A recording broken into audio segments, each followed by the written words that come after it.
Fabrice Aubec, vous êtes le fondateur et président de la société Noao. Noao est un promoteur immobilier lyonnais créé en 2010. Alors la première question que j'aurais à vous poser, votre père, si mes informations sont bonnes, a été footballeur professionnel. Vous n'avez jamais eu envie de le suivre dans ses traces? Si, moi je suis passionné de foot. J'ai joué quand j'étais petit, enfin même jusqu'à plus grand, mais bon, je pense que j'avais pas son talent, donc il a fallu que je me dirige vers autre chose. Et pourquoi alors l'immobilier? Qu'est-ce qui vous a attiré dans ce métier? Alors moi j'étais d'abord passionné d'histoire et de géographie, donc j'ai d'abord commencé par un cursus universitaire qui était plutôt orienté là-dessus. Et puis, vous avez une maîtrise d'aménagement du territoire, c'est ça, obtenue à la Sorbonne? Oui, c'est ça. Et donc ensuite, j'ai fait ma licence et ma maîtrise en me spécialisant un peu plus dans l'aménagement du territoire et l'urbanisme que j'aimais beaucoup. J'aime bien la ville, j'aime bien l'organisation de la ville et la société en général. Donc on retrouve un peu tous ces critères on retrouvait un peu tous ces critères dans cette formation. Alors avec une formation comme ça, on vous verrait plutôt dans une collectivité territoriale, à Lyon, le Grand Lyon, ou parce que vous êtes originaire de Paris, une collectivité similaire à Paris. Vous avez fait le choix du privé, pourquoi? On était effectivement à l'époque, il y avait encore le service militaire, donc j'ai fait mon service militaire et quand j'en suis sorti, il y avait des propositions auprès d'opérateurs assez importants comme Bouygues par exemple, et donc j'ai immédiatement saisi l'opportunité de commencer à travailler. Alors à l'époque c'était des opérations d'aménagement assez importantes, on faisait beaucoup de maisons individuelles et je me suis rendu compte que finalement le privé était quand même très lié au public et ça le reste et ça le demeure évidemment. Et j'ai fait mes classes chez Bouygues Immobilier à l'époque ça s'appelait France Construction. Et donc l'opportunité a fait que je suis rentré dans le privé. Alors ça c'était en région parisienne, donc les opérations dont vous parliez. Après vous êtes passé de Bouygues à Georges V qui est devenu Nexity. Oui. Et Nexity vous a quelque part amené à Lyon. Comment ça s'est passé? En fait, à l'époque, le développement en région était important pour le groupe Georges V.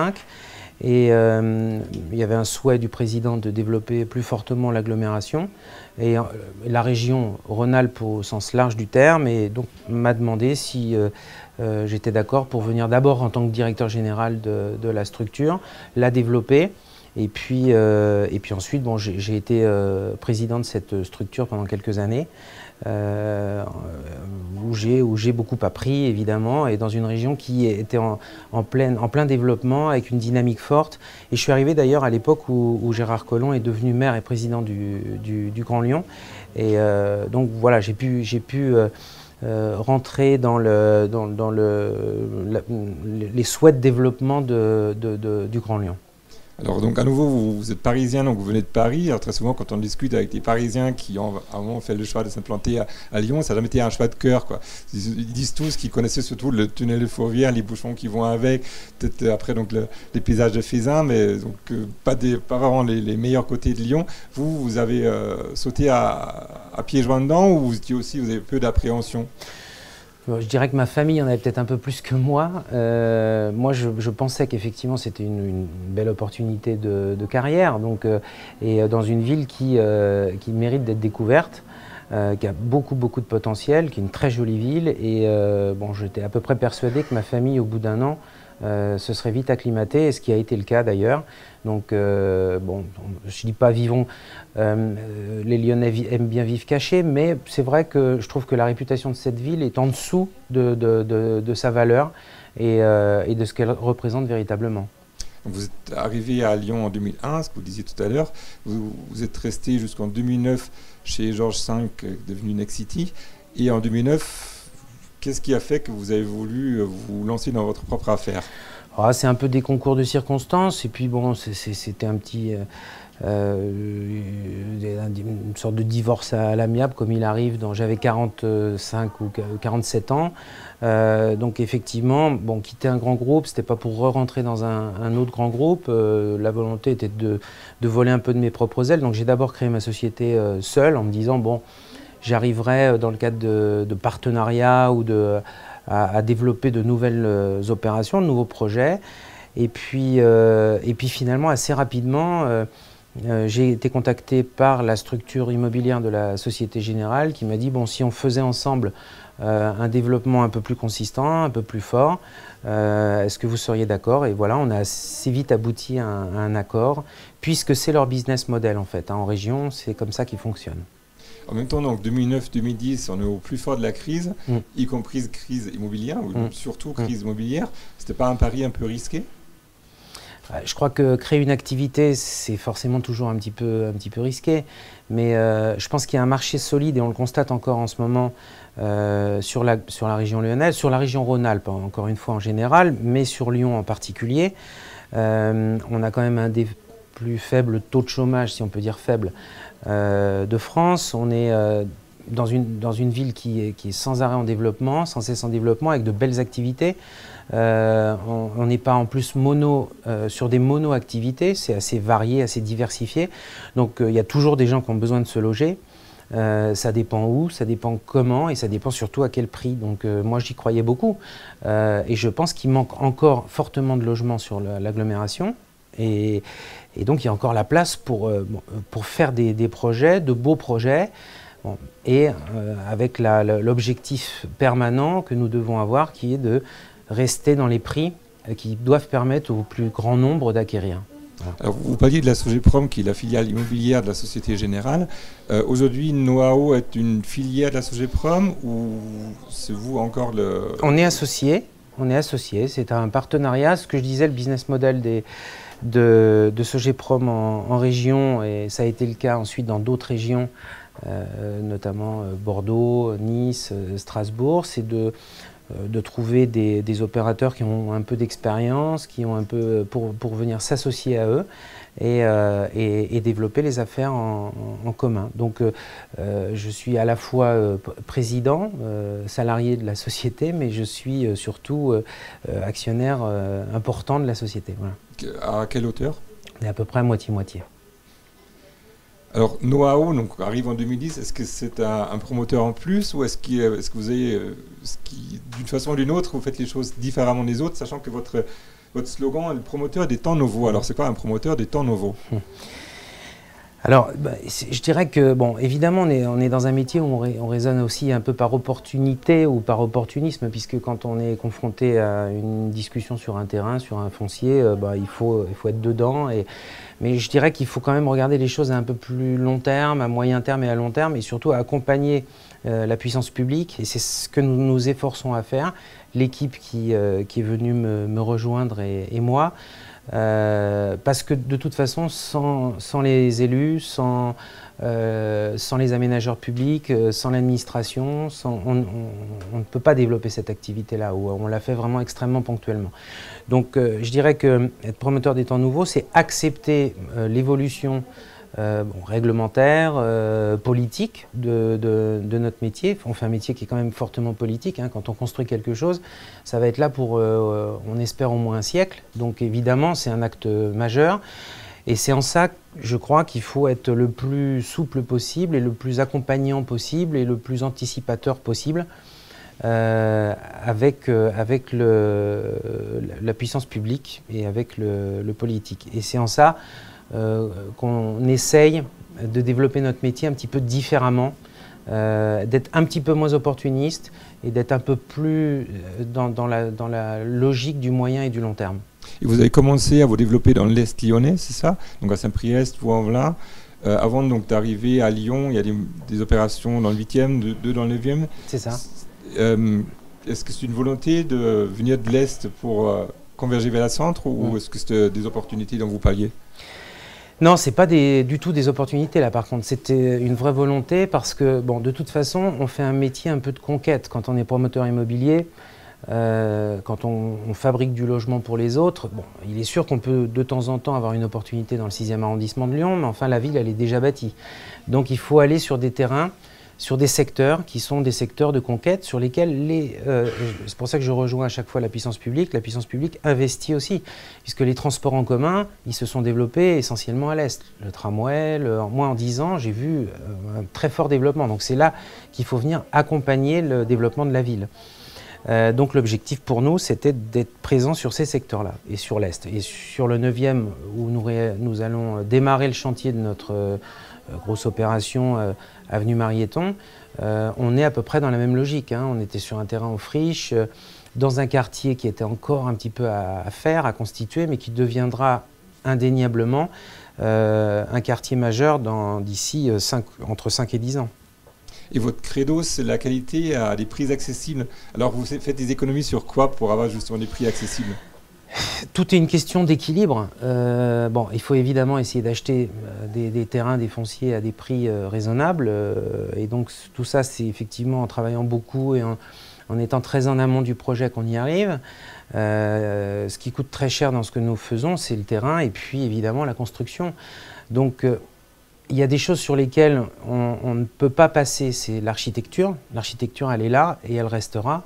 Par contre, certaines prestations intérieures peuvent évoluer, peuvent être changées par nos acquéreurs. S'ils veulent changer un carrelage, s'ils veulent changer un revêtement mural, ils auront le temps de le faire quand 3 ans, 4 ans, quand ils auront évolué un petit peu. Donc voilà comment on arrive à constituer cette sorte d'équilibre, donc de donner véritablement de la qualité à l'objet que nous concevons, aux espaces extérieurs, aux espaces verts, à l'analyse sur le plan de l'énergie, de la production d'énergie. Et puis après, il y a des choses sur lesquelles, quand il faut être un petit peu moins cher, en termes de prestations, on essaie évidemment d'avoir des prestations qui soient de qualité, mais qui ne soient pas forcément très coûteuses. Et en 2012, vous ferez quel chiffre d'affaires à peu près? On va faire, je pense, autour de 50 millions d'euros de chiffre d'affaires en 2012. Et si vous vous projetez dans 10 ans, vous serez où? Est-ce que Noao a vocation à s'étendre sur le territoire national? Est-ce que ça restera une société lyonnaise? Quelles sont vos ambitions et vos perspectives? Non, je pense véritablement qu'on a le souhait, parce que l'organisation est faite aussi comme ça, d'être présent sur notre marché, d'avoir notre part de marché qui soit suffisamment significative, on va dire. Mais on fait un métier qui nécessite quand même d'être proche du terrain, à tous les niveaux, au niveau du développement, au niveau de la relation avec les entreprises qui vont réaliser aussi nos chantiers, nos opérations, des bureaux d'études, des architectes, et puis de nos clients, de bien connaître les différents marchés. C'est sûr qu'on ne s'adresse pas tout à fait de la même manière à nos clients à Vaux-en-Velin que dans d'autres secteurs ou d'autres arrondissements de Lyon. Donc il faut bien maîtriser tout ça, il faut avoir un petit peu cette sensibilité. C'est pour ça que je crois qu'il faut rester à une échelle qui puisse nous permettre de satisfaire notre client, parce qu'après on a du service après-vente, et puis c'est pas pour des pièces moteurs, hein, c'est pour l'appartement dans lequel ils habitent. Donc on restera lyonnais, et même si on s'étend un tout petit peu dans l'agglomération et qu'on sort un petit peu des frontières du Grand Lyon, mais véritablement on restera dans ce secteur-là, oui. Alors, le secteur dans lequel vous évoluez, donc l'immobilier, n'arrête pas de changer. Il y a de nouvelles normes, surtout je pense aux normes écologiques, énergétiques. Il y a donc tout le contexte fiscal qui n'arrête pas de changer, donc avec le nouveau gouvernement qui vient d'arriver, peut-être. Alors, est-ce que c'est difficile à gérer? Est-ce que c'est complexe? Est-ce que ça va dans le bon sens? Est-ce que ça va dans le mauvais sens? Non, je pense qu'on ne peut pas dire que ça aille dans le mauvais sens. Je pense que la réglementation qui est liée au Grenelle de l'environnement nous a aussi... on a besoin d'évoluer dans un cadre. Et donc ce cadre, il évolue, et il évolue quand même dans le sens auquel on doit s'attendre. Donc on s'adapte. Ça, c'est notre capacité, et la plupart des promoteurs, y compris les grands groupes, se sont forcément adaptés très vite à ces nouvelles réglementations. Maintenant, toute la problématique, c'est qu'il ne faut pas que ça aille trop vite non plus, parce qu'à un moment, c'est notre client qui ne peut plus suivre. Et si notre client ne peut plus suivre, parce qu'il y a des techniques, il y a des technologies qui, quand elles ne sont pas encore véritablement rodées, coûtent cher. Et ça, on l'a forcément en impact dans le prix. Et si on n'a plus de clients, on ne peut plus faire notre métier non plus. Donc c'est là-dessus où je dis au gouvernement, attention, on a déjà franchi un cap important, que ce soit sur la réglementation handicapée, on est allé assez loin, et ça ne se sait pas assez, mais aujourd'hui on a une réglementation qui est assez forte et je pense nécessaire là-dessus. Et puis tout ce qui concerne la réglementation, qui concerne l'énergie, les économies d'énergie au sens large du terme. Donc là, vous vous appelez à une pause, ça donc, ouais, je pense qu'il faudrait on a déjà fait beaucoup. On a tous les 2 ans, on changeait de réglementation. On poussait le bouchon un petit peu plus loin.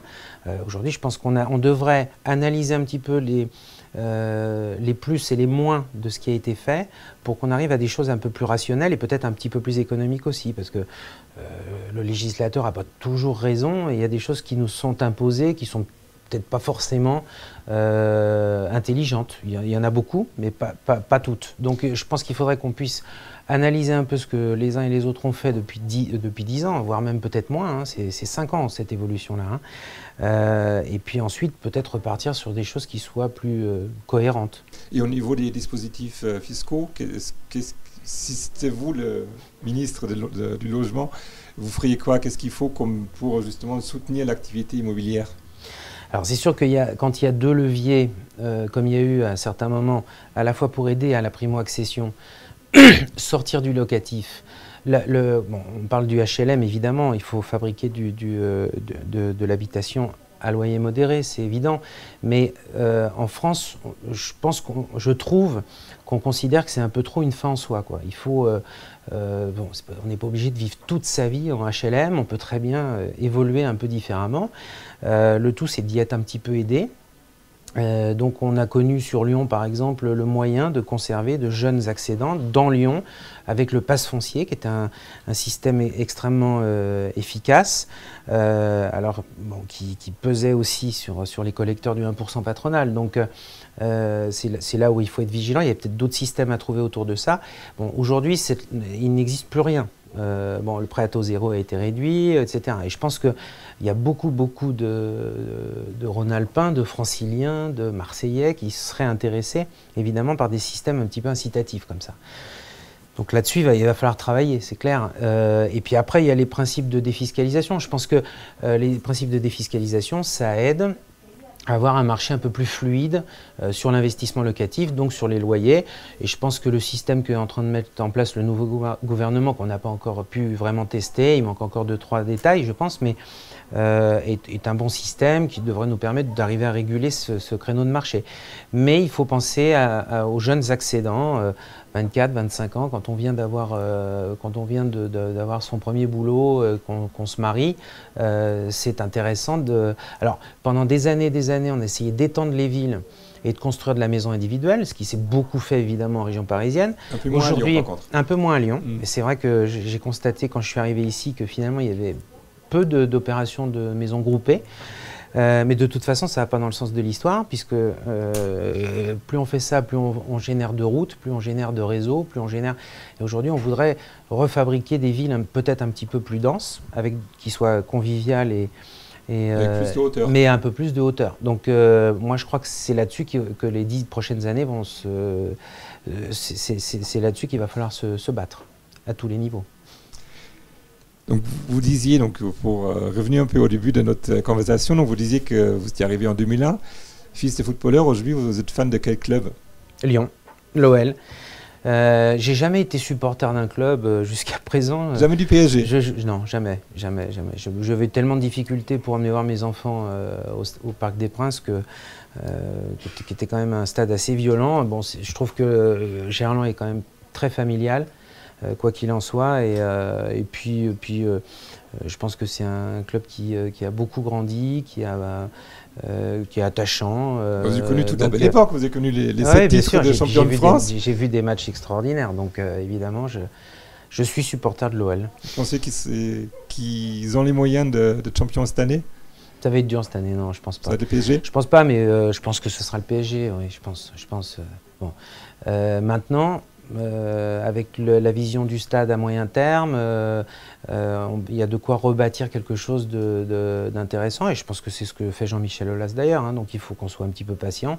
Maintenant, il faut quand même qu'on essaye d'être en Ligue des Champions, parce que ça devient un peu incontournable sur le plan économique, quoi. Merci beaucoup, monsieur Holbeck. Je vous en prie, merci.